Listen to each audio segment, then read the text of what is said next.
and they bring pollen from one flower to another, and that's what helps them bloom. So pollinators they help make food, they help grow food, and it makes up a third of our diet. So all of this green here would be food that is made by pollinators.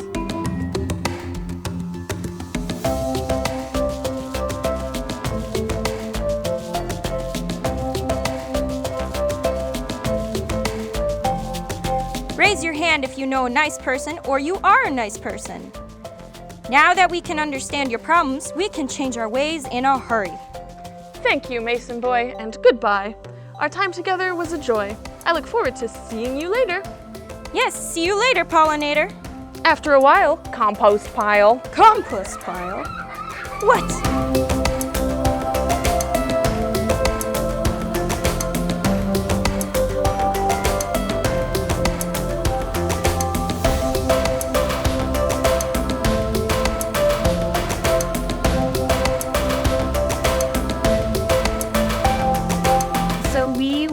Excited to have the puppet show come, and we got to do a puppet show about the importance of pollination.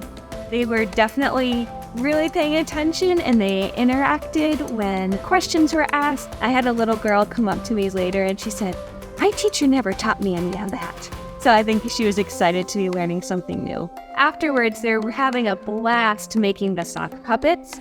They're asking, how can I make a tongue? How can I do this? And they're really enjoying getting to be creative and express themselves with the puppet.